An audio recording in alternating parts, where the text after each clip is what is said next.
రజనీకాంత్, లోకేష్ కనగరాజు కాంబినేషన్లో వస్తున్న కూలీ సినిమా గత కొన్ని నెలలుగా షూటింగ్ శరవేగంగా జరుగుతోంది. అయితే అప్పటికప్పుడు ఈ సినిమాకి సంబంధించి పలు రకాల అప్డేట్ను చిత్ర బృందం ప్రకటిస్తూనే ఉంది. ముఖ్యంగా నాగార్జున, శృతి హాసన్, ఉపేంద్ర తదితర నటీనటులు ఇందులో నటిస్తూ ఉన్నారు. ఈ సినిమాను కూడా పాన్ ఇండియా లెవెల్లోనే తెరకెక్కిస్తూ ఉన్నారు డైరెక్టర్ లోకేష్ కనగరాజు. తాజాగా ఈ చిత్రానికి సంబంధించిన నాగార్జున ఒక డైలాగ్ చెప్పే సీన్కు సంబంధించి ఒక వీడియో సోషల్ మీడియాలో వైరల్గా మారుతోంది.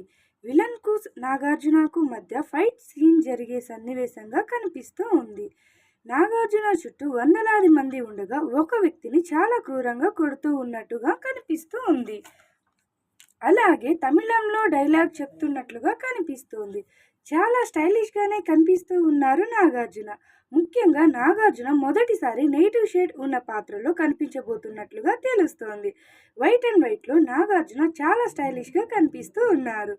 ఈ వీడియో లీక్ అయ్యి వైరల్గా మారడంతో నాగార్జున ఫ్యాన్స్ ఆశ్చర్యపోతున్నారు. విక్రమ్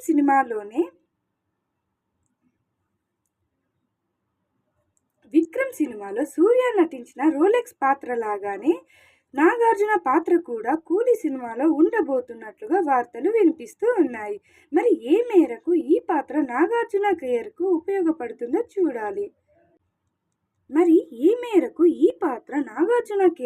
ఉపయోగపడుతుందో చూడాలి.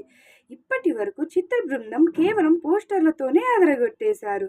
సంగీతాన్ని అనిరుద్ రవిచంద్రన్ అందిస్తూ ఉన్నారు. అయితే తెలుగులో మాత్రం ఇంకా నాగార్జున తన సినిమాని మొదలు పెట్టనే లేదు. ఈ మూవీ భారీ కాస్టింగ్తో రూపొందుతోంది. హీరోయిన్గా పూజా హెగ్డే ఈ సినిమాలో ఒక పాటలో మాత్రమే డ్యాన్స్ చేసింది. ఐటెం సాంగ్గా దీన్ని తీర్చిదిద్దుతున్నారు. దీనికోసం ఆమె భారీగా రెమ్యూనరేషన్ అందుకుంటోంది. ఈ సినిమా కోసం కేవలం రజనీ ఫ్యాన్స్ మాత్రమే కాదు, తమిళ సినీ ఇండస్ట్రీ మొత్తం ఎంతో ఆతృతగా ఎదురుచూస్తూ ఉంది. ఈ మూవీ త్వరలోనే ప్రేక్షకుల ముందుకు రాబోతోంది. తమిళంలో భారీ క్రేజ్ అందుకున్న ఈ మూవీ తెలుగు రైట్స్ ఎవరు సొంతం చేసుకున్నారో ఇప్పుడు మనం ఈ వీడియోలో తెలుసుకుందాం. తమిళ సినీ అభిమానులు ఎప్పుడెప్పుడా అని ఎదురు చూస్తున్న రజనీ మూవీ ఎట్టకేలకు థియేటర్లలో రిలీజ్ అయ్యేందుకు సిద్ధంగా ఉంది. ఇండియన్ బాక్సాఫీస్ వద్ద ఇప్పటి వరకు టాలీవుడ్, శాండిల్వుడ్, బాలీవుడ్ చిత్రాలకు మాత్రమే 1000 కోట్ల రూపాయల గ్రాస్ సినిమాలు ఉన్నాయి. ఇది ఆ సినీ పరిశ్రమ పెద్దలను తీవ్రంగా కలిచివేస్తోంది. అందుకే ఈ సినిమా ఖచ్చితంగా 1000 కోట్ల గ్రాస్ని కొల్లగొడుతుందని అందరూ నమ్ముతున్నారు. అయితే ఈ మూవీ టాలీవుడ్ రైట్స్ ఎవరు సొంతం చేసుకున్నారు అనే వార్తలకు చెక్ పడింది. ఈ మూవీని తెలుగు రైట్స్ ముందుగా అక్కినేని నాగార్జున అనుకున్నాడు. ఆ తర్వాత సురేష్ ప్రొడక్షన్స్ వాళ్ళు కొనుగోలు చేయాలని అనుకున్నారు. చివరికి ప్రముఖ నిర్మాత నాగవంశీ 40 కోట్లతో సొంతం చేసుకున్నాడని సమాచారం.